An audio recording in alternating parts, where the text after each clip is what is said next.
Yo, this is Dova Blackhat Gaming. I do RPG games like Elder Scrolls and Fallout and many more. Subscribe to see more and enjoy the video.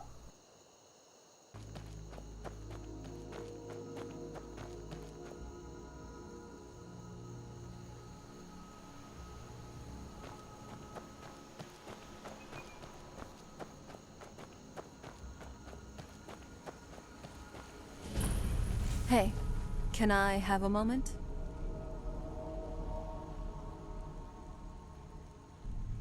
I don't think I'll be able to go inside with you.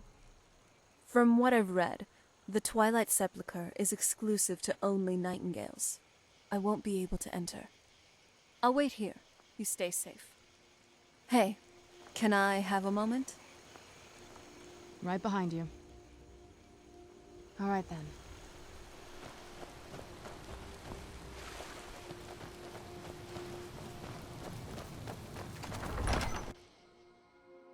But I sense that you're one of us. Who are you?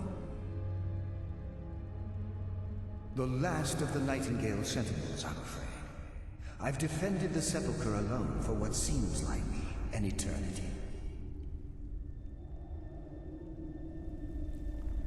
We were betrayed by one of our own kind. In fact, I'm to blame for what's happened here. I was blinded by dark treachery masquerading as friendship. Perhaps if I had been more vigilant, then Mercer Frey wouldn't have lured me to my fate and stolen the skeleton key. I haven't heard that name in a long time. How do you know of me? The key! You have the skeleton key! I never thought I'd see it again. And Mercer Frey? Then it's over, and my death wasn't in vain. I owe you a great deal, Nightingale.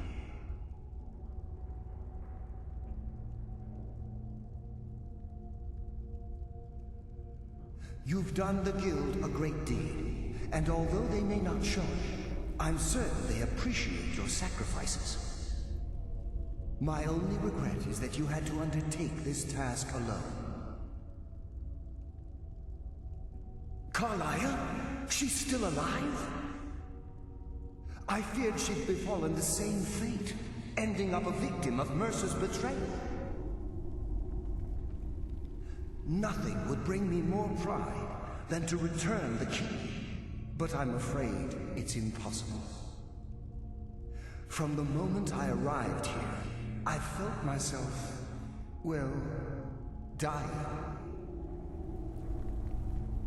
The Sepulchre isn't merely a temple or a vault to house the key.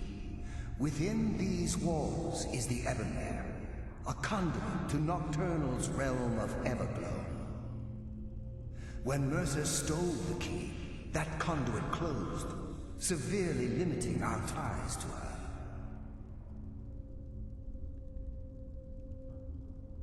I'm afraid so. I'm weakening, and I can feel myself slipping away.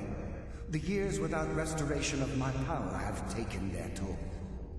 Whatever damage has been caused can only be corrected by following the Pilgrim's path to the Ebonmere and replacing the key.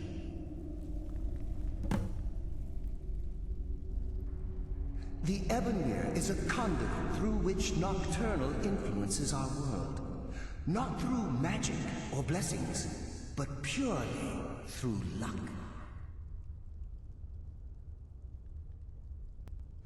Yes, absolutely. Your skill is your own.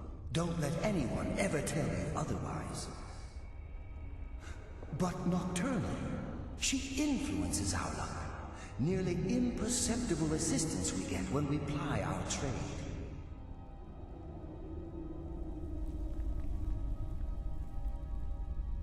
Think about the Guild, about the state it was in when you began. Think about all the little things you might have heard.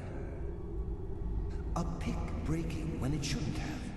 The clouds in the nighttime sky clearing at the wrong moment.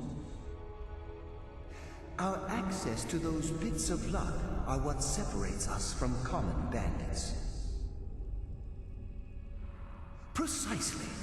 There are a few who still call Nocturnal Lady Luck, and for good reason. With the Ebonmere closed, and their sudden severance from the realm of Everglow, I fear they've undergone a drastic change. They're shadows of their former selves. They no longer remember their true purpose or their original identities. My spirit didn't manifest itself in the sepulchre immediately, so fortunately I wasn't present when the Ebonmere was sealed. However, ever since that day, I've felt my power waning, slowly draining away. Whatever is affecting the Nightingale Sentinels is starting to affect me too. As I get closer to the Ebonmere, I begin to feel myself slipping away. Even right this moment, I feel strange, when I don't think I should be feeling anything at all. I wish I could help you, but I've been a prisoner in this very chamber for the last quarter century. The only possible help I've come across are the remains of some poor fellow who is trying to follow in your footsteps. Perhaps his journal can help?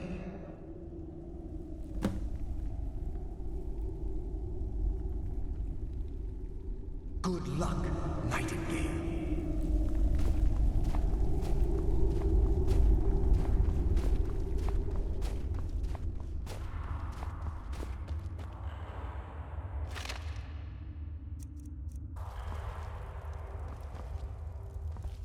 You are not welcome here!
It's been a number of years since I've set foot on your world.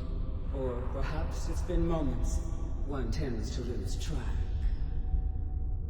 So, once again, the key has been stolen, and a champion returns it to the sepulchre. Now that the Ebonmere has been restored, you stand before me awaiting your accolades. A pat on your head, a kiss on your cheek. What you fail to realize is your actions were expected and represent nothing more than the fulfillment of your agreement. Don't mistake my tone for displeasure.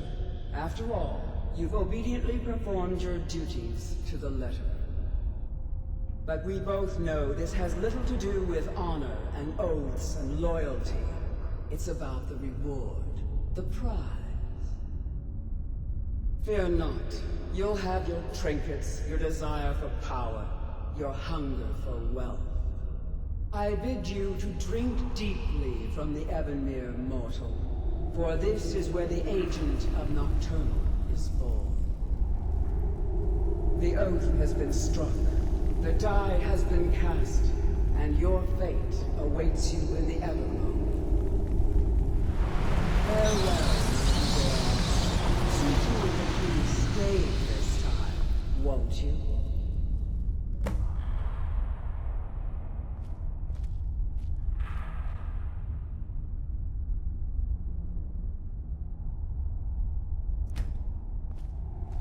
I'm glad you were able to bring the key back safely. Nocturnal seemed quite pleased with your efforts. I wouldn't take that to heart. It's her way. Think of her as a scolding mother continually pushing you harder to be successful, outwardly sounding angry, but silently content. I assure you, had she been displeased with you, we wouldn't be having this conversation. The circles at the base of the Ebonmere imbue you with powers befitting a Nightingale agent. The crescent moon represents the agent of stealth, the half moon for the agent of subterfuge, and the full moon for the agent of strife. This is Nocturnal's way of maintaining balance. If you ever feel the need to change your abilities, you can return to the Sepulchre and step onto a different circle. Be warned that once you've chosen, you can't reselect for at least a day. Now, your life as a Nightingale begins. Should the need arise, you'll be summoned to the Sepulchre in order to defend it. The Guild has welcomed me back with open arms. I feel like a void in my life has finally been filled. I only hope that this isn't an ending to things, but actually the beginning. Why, perhaps the greatest crime spree Skyrim's ever known. There are pockets brimming with coin and coffers overflowing with riches ripe for the picking. We may be nightingales, but in our hearts we're still thieves, and we're damn good at what we do. Choose your path, and your journey will be complete.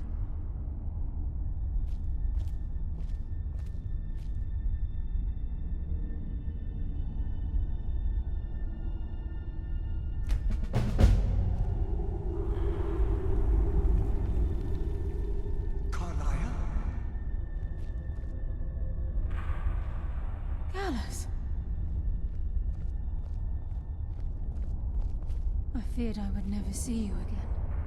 I was afraid you'd become like the others. If it were not for the actions of this nightingale, your fears would have come true. He honors us all. What will you do now, my love? Nocturnal calls me to the Everglow. My contract has been fulfilled.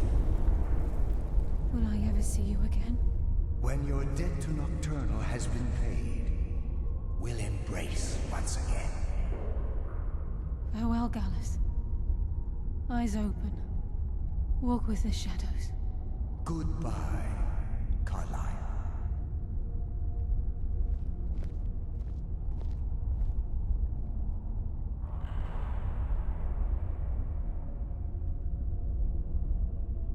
Yes, Nightingale? What is it? Gallus's oath has been paid. His actions have satisfied the terms. Now his spirit becomes one with the Everglow, the realm of perpetual twilight and the cradle of shadow. No, not gone. He's become one with the shadows. This is the greatest honor a Nightingale can possibly achieve. In death, he's become a part of that which we used to live. Absolutely. When we say, walk with the shadows, we are asking those Nightingales who have passed on to protect us. It's believed that they are literally what guides our uncanny luck, by placing their hands in ours. That's why the Ebonmere needed to be reopened. Without it, there's no way Nocturnal was able to allow them through.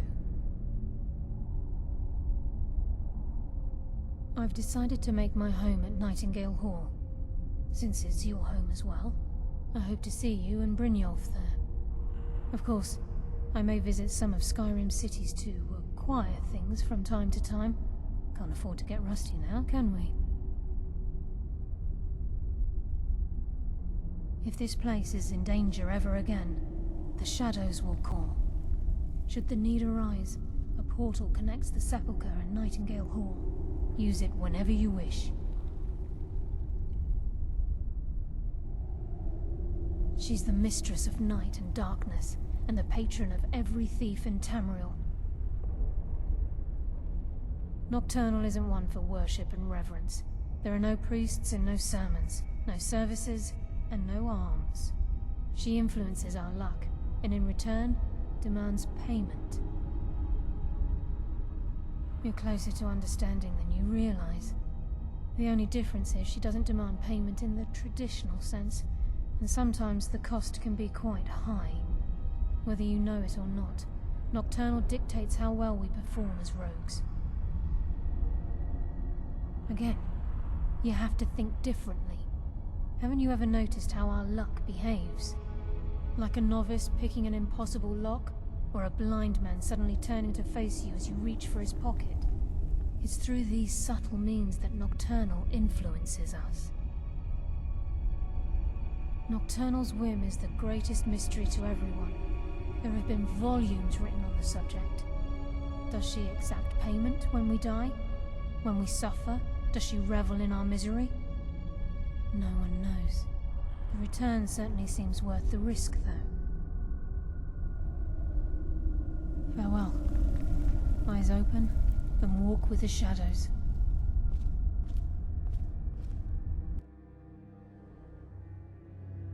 So, it's fine.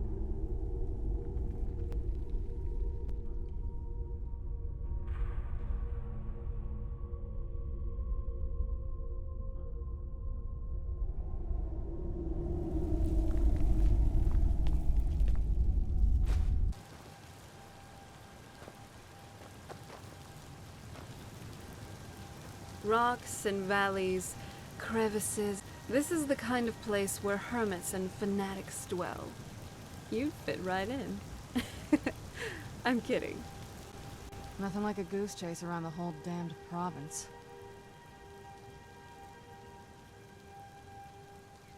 Oh? What is it? Alright then. The tale of the great moth priest hunt. I've always wondered what the Dwemer actually looked like. If one believes Nordsen, they were much like elves, but with beards. But what about young dwarves? Were they indistinguishable from, say, the Altmer then? Maybe there were other differences. Lighter skin tone, or tails? No. Why would they have tails? I don't know. Don't mind my rambling. It's just there's so many artifacts from their civilization, and yet we know so little. What did they look like? Where did they go? Hope everyone enjoyed the video. Like, comment, and subscribe. And hit the bell icon. See you all on the next video. Enjoy life and stay gaming.